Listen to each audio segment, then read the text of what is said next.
Hello everybody. Welcome to a very wet and miserable English afternoon.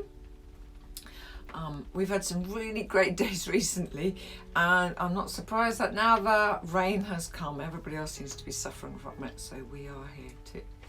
But I want to say thank you for all your likes and shares and comments. I really am. I can't believe how much I'm enjoying all your interaction. And I want to say happy birthday to those of you who've got a birthday this week, because it's a great shout out too, and I'm so encouraged by your interaction with me, so thank you. But for the next 3 weeks, we're going to be lifting up all those rather nasty rocks that cover your work life and finding out if there's any nasty creatures living underneath. And there may be beautiful frogs that turn into a prince, but there may be some rather nasty worms. Probably no spiders though. So there's a health warning on the next 3 weeks, because this could be scary, because it may end up with you thinking you need to move jobs. So week 1, we're going to look at what's really going on. Week 2, we're going to dig in a bit more into mindfulness at work, although I'll be covering that a bit this week. And week 3, maybe moving on, and then doing a system that we use to great effect called Colourworks. So my worldview is that we are all utterly unique and individual, and so we all have a hard time changing our shape to fit in with other people's shapes. And that starts when you're born at home, into your family, your parents' rules and the shape they are, your brothers and sisters, school, uni, work, marriage, relationships, friendships. We're always bumping into other people's beliefs and rules and worldviews. And as we look at our work lives, it's no different, honestly. Over the next few weeks, I really want you to remember that work should be joy. It should be freedom. It shouldn't be slavery. It should mean you have the freedom to bring who you really are to an environment that appreciates and actually loves your uniqueness and your individuality. Your unique gifts and strengths should be able to be used in your workplace. But actually the truth is, not all of us are brave enough to show up with those gifts and strengths, or even know what they are yet. So first I'm going to say, have you done some simple tests like Strength Finders or the DISC analysis or Colourworks? Again, I said there'll be more on Colourworks in week 3. You can find all of these tests online, and in the UK they're quite well known, worth investing a few pounds to take the test and to understand more about yourself. Some of them are around individual and team and how you show up in team, but they'll be really beneficial to you if you can do that. And it may be with Colourworks, like you'll discover a very simple reason why you, as an introvert with a gift for detail, are not thriving in a very loud and fast-moving environment with lots of change. Or why, if you're an extrovert, you're feeling slightly unloved and unappreciated in a work environment that, lists are needed to be ticked and dots are needed to be dotted. Sometimes it's just as simple as discovering that you're a round peg in a square hole, and it's easy to move jobs, move roles. But for some of you, I want you to have a look at our website, and that's www.essentials.biz. So that's 8essentials.biz, and you may feel like you're stuck in a work environment that sucks the life out of you, that leaves you impoverished. And we don't just mean financially, we mean you've got no time, so you're socially impoverished, you're relationally impoverished, and spiritually. And there are lots of ways to redesign, reframe your life, but what about actually activating the person that you were born to be? That would be rather unique. And how can that happen? That's a challenge. When you're fed up at work or at home, it's really easy to make a change for change's sake. We are not recommending that. I'm not recommending that. To go from what we commonly call the frying pan into the fire. To move from one job to the next, or one relationship to the next, or, one new shop to the next, however you work out your stuff. And you don't ever take stock of what you really want in life and what could be holding you back. I believe that we all choose our own destiny. I don't know whether everybody agrees with me. I believe that no one else is in control of me, even though they might lie to me and tell me that they are in control of me. It's me that's in control of me, and I am only in control of me, and I'm not in control of you or anyone else. And often we do choose the path of least resistance. We do. It's just simpler. And again, it's often not very successful. Change can be challenging, but you may be stuck in a very uncomfortable comfort zone, and recognize that and do something about either making it more fitting for you and your shape or moving to a different place. So could this be your time to be courageous? Step back, step up even, reflect and reevaluate what's really important for you so that you can wholeheartedly, 100% commit to either re-engaging, redirecting or reinventing your life. Again, look at our website. It's a really good website, and if you feel able, sign up for our course.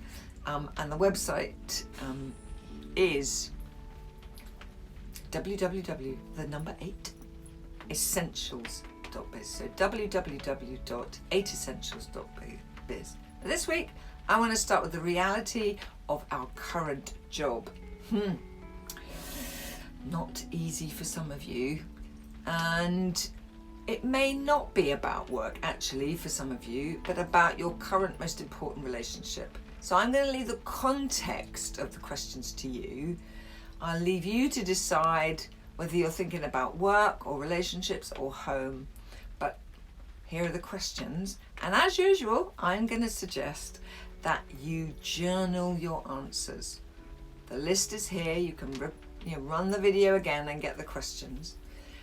Your first answer to all these things may be really good, but sometimes we need to think a bit more deeply and dig in a bit more. So take time, reflect, and here's the first question.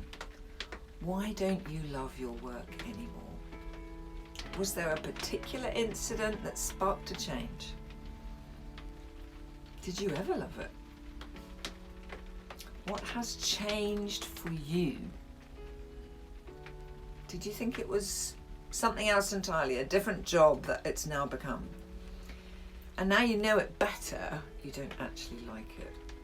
That could be true. Or did you change? Has some big life event, some external event meant that everything has changed for you? Have you moved in with someone, got married, had a baby? Yeah. Have you changed? Or maybe the people around you have changed. Maybe there's a new member of staff, or you've moved to new offices, or new ... you fill in the blanks. So let's look back again. What attracted you to this particular job in the first place? We have so many different reasons. Some of them could be the pay, the geography, it was really nearby where you lived, the benefits, weekends off, or pension rights, or were they trying to change the world in a way that you really thought was great, your beliefs? Were they trying to make a difference? And is that reason still important? Is it still true for you? So what aspects of your job do you love, if any? Or do you even like them a bit? Which is very different from which of the bits of your job do you rock at. Because some people are really good at stuff that they don't actually like, that they're bored with. So go and ask your colleagues if you can. What do other people say that you're good at? What do they say you do well? And really listen, please listen, because they may see something in you that you don't see. What bits of your job do you loathe? Why? Is it that no one appreciates your hard work? Or do they even know that you want appreciation? Or that you can't quite get a hold of one aspect of your job, it may be technically too hard or just not in your gift set? Or that simply no one seems to understand you there? So, a question, are there any skills that could benefit you to learn in the short and long term?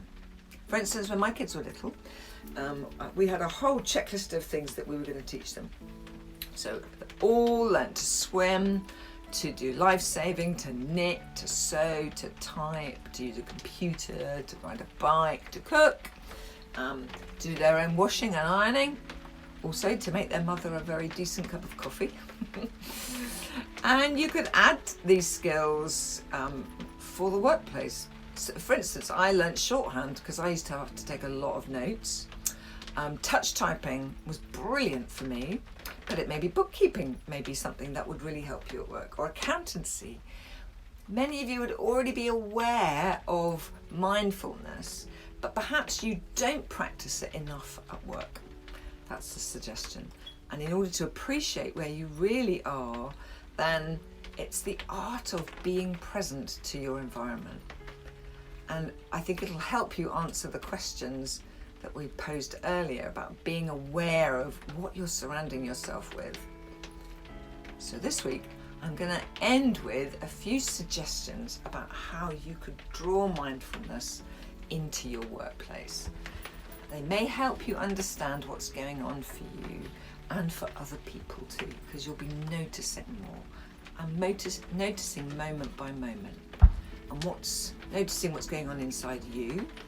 And you may well notice also why work is such a challenge at the moment. So I would encourage you to keep on moving through this curve, to come back week after week, answer the questions. You're going to get as much out of this series as you put into it, but you will experience more joy and more life. So here is a list of things that you could do to increase your mindfulness at work this week. And I suggest you choose one and work on it each day. Participate in active listening. Turn off all the alarms and notifications on your phone. Turn off your computer whenever it's possible to do so. What about some deep breathing exercises? A simple thing, plan out your day. Get outdoors, take a proper lunch hour. Or follow your body's food cues. Take scheduled timeouts. Put them into your plan for your day. Tackle a single task at a time. Or journal your distractions. Write down your goals. Productive Flourishing, the planning tool that I use, connects your daily tasks with your goals. It's really great. Say thank you with eye contact. Do some 1 minute long meditations. Stand up a few times an hour. That's a simple thing. Put limits on your work time when you're outside the office. Just a few suggestions, guys. So that's all for this week. Have a wonderful time. Please keep on sending all your comments and likes and shares. It is just so great. So have a wonderful, wonderful week, and I'll see you soon. Bye.